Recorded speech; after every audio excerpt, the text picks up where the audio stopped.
Hi, Ben. Hope you've been well. I have not. Here's a game I played OTB a bit over a year ago on the black side. Okay. Both players are between 1550 and 1600.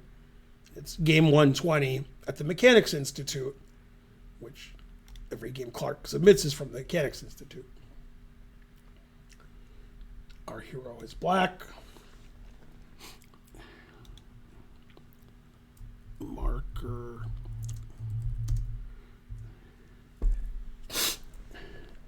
Okay.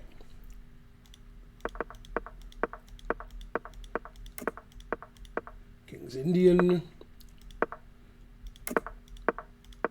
The main line. So bishop e3 is a mistake because then white plays black plays knight g4, attacking the bishop, and then f5. The book moves for white in this position are knight e1, knight d2, and b4. And very occasionally, some people will play bishop g5 or king h1. But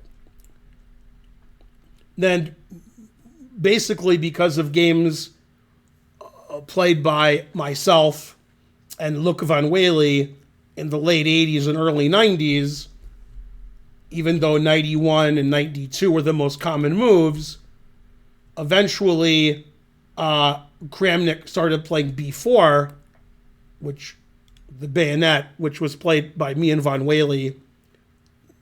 Basically, we were the only guys who were playing it. Then when Kramnik played it, then everybody played it. Me and Van Wely weren't good enough to make it popular. But one of the reasons I played certain variations when I was studying chess a lot and good at chess was because other people didn't play them. So when I was playing b4, my opponents were more booked up on knight e1 and knight d2. And then Van Wely playing b4 didn't really affect the popularity, so I didn't care. And Kramnik started playing b4, and that was the end of it. Then everybody played b4, so everybody was really booked up on b4 after I'd been playing it for 4 or 5 years. When heretofore, they didn't give a fuck what me and Van Wely were playing, so they didn't know b4. So thanks, Kramnik. Another thing in chess that you've ruined. Yeah, if you want to play bishop e3 in the King's Indian, then after knight c6, you can play bishop e3. And then, if it's white's turn to move, white plays d5, then knight d2 with a big advantage. So black plays knight g4, bishop g5, etc. However, with d5, knight e7 already being played, now this doesn't make any sense because after knight g4, bishop g5 doesn't gain a tempo on the queen. So black can play h6 or f5, and black is already doing quite well.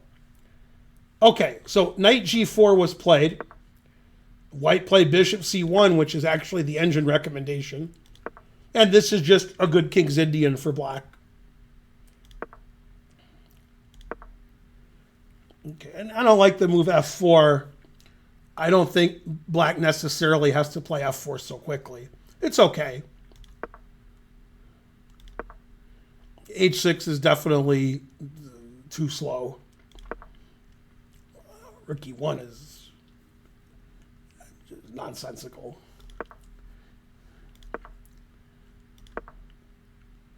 Yeah, and like these are positions where the engines are going to say white's better. In practical terms, white can resign. If two players are playing and they're rated under 2,500, black is just going to win. If two 2,800 players are playing, maybe white's okay. But because white lost tempi with bishop e3 to c1 and rook e1, this is like the best King's Indian that black can hope for And the engine still prefers white because in normal main lines of the King's Indian, it just says white's winning. So practically speaking, black is winning, but engine speaking, white is slightly better.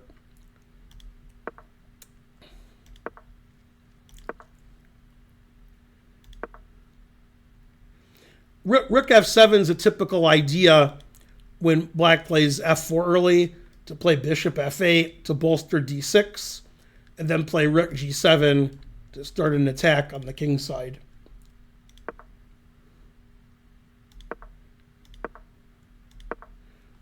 Yeah, and already the engine says that black is winning. It's funny because like white improved his rook, his bishop, his knight. He's got all this aggressiveness here. And the engine already says black is doing great. Because black's play is so easy on the king's side.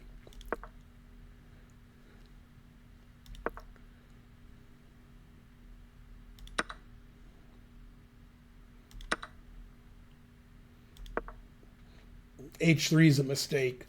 Now, the point of H3 is to prevent things from coming to G4.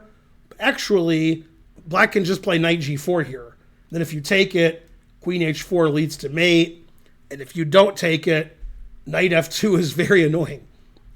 So black is already winning here pretty easily. Knight F4 is also winning. And he does play knight G4.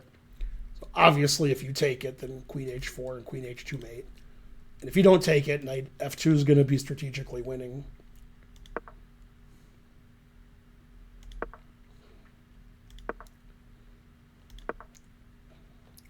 Yeah, this is why practically black just wins these positions when black gets an attack like this.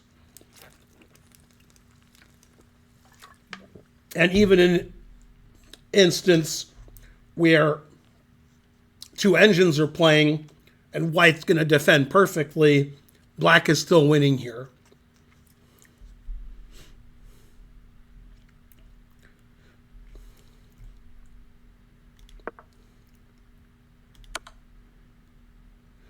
That's actually a good move.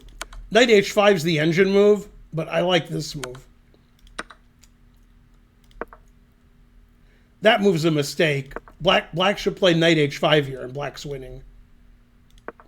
Now, white has one move where white is still in the game, and otherwise white resigns. I'm guessing white didn't play the only move. Black is threatening queen takes rook, and taking the bishop with check, and the rook's coming here, and so forth. So if the players are 1,500, which they are, then white loses. If players are engines, then white's okay. And only move in this position is knight takes f4. And instead he played rook g3 check. And this makes it difficult to play knight f4 because then your rook is hanging on g3. So now black is winning again. And black's just up material with a mating attack. So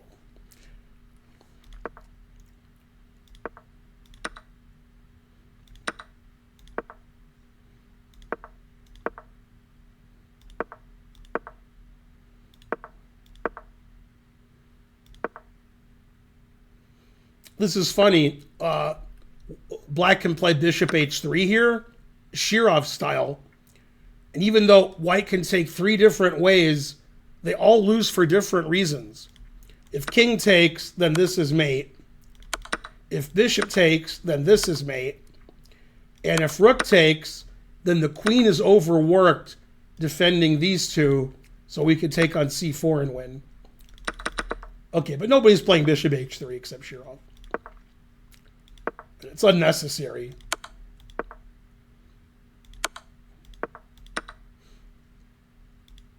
And white resigned.